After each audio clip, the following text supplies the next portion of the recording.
Di sini saya akan menjelaskan yang A, pergeseran pemikiran ekonomi. Evolusi pemikiran dalam ekonomi pembangunan memang berlangsung demikian cepat, yang bisa dilihat dari begitu banyak temuan ilmiah baru. Dalam artikel karya Adelan, ia mengidentifikasikan setidaknya ada 3 faktor utama yang mendorong perubahan teori dan paradigma pembangunan. Yang pertama, perubahan ideologi, yang kedua, revolusi dan inovasi teknologi, dan yang ketiga, perubahan lingkungan internasional sebagai dampak globalisasi ekonomi yang berlangsung sangat intensif.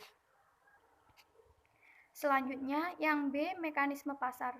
Mekanisme pasar adalah suatu pola yang terjadi di pasar antara penawaran atau penjual dan permintaan atau pembeli yang pada akhirnya dari proses tawar-menawar antara kedua pihak tersebut menjadi penentu harga di pasar.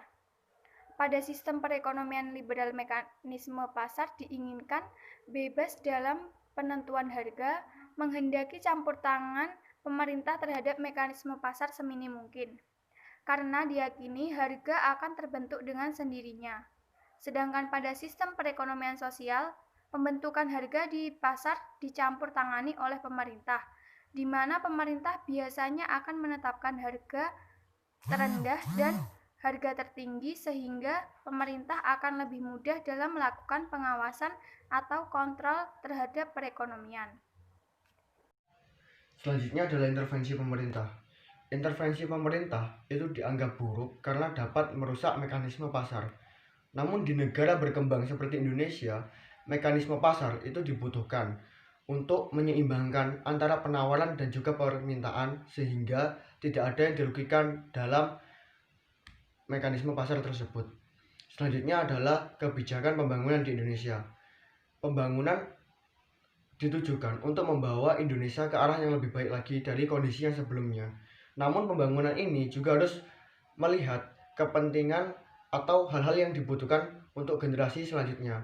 Oleh sebab itu, kebijakan-kebijakan yang diambil oleh pemerintah juga harus memperhatikan generasi selanjutnya, sehingga kebijakan tersebut dapat dilakukan dalam jangka panjang dan generasi selanjutnya dapat tetap memanfaatkan sumber daya yang ada.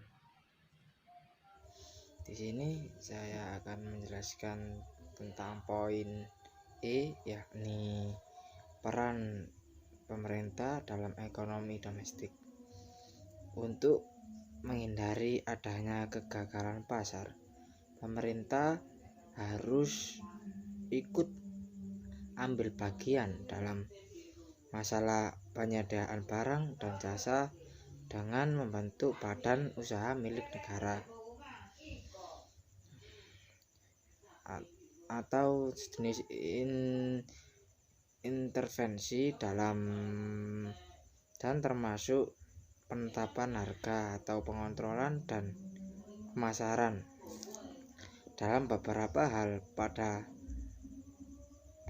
batas-batas tertentu, pemerintah ternyata memang berperan sangatlah penting dalam mendukung perkembangan ekonomi, seperti melakukan pelatihan tenaga kerja, inovasi teknologi, dan mendorong pertumbuhan bisnis kecil dan menengah serta mendorong ekspor.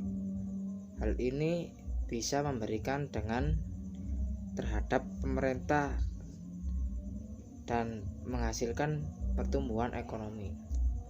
Namun demikian, peran pemerintah yang telah tinggi ini ternyata tidak selalu mendukung pertumbuhan ekonomi sehingga perlu dinamakan mendukung, yakni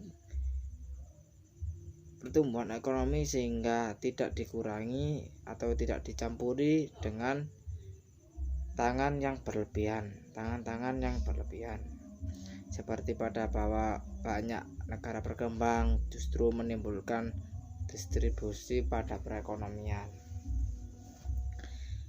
Dengan demikian, sudah sangat jelas jika intervensi pemerintah merupakan yang penting dalam rangka mendorong keberhasilan pembangunan ekonomi yang sangat mempunyai andil dalam perkembangan maupun pertumbuhan ekonomi tersebut. Namun dalam hal ini pemerintah juga mengalami pasang surut, sehingga pemerintah harus mahir dan lihat dalam membaca situasi yang dialami oleh negaranya, sehingga hal yang tidak mungkin tidak akan bisa terjadi.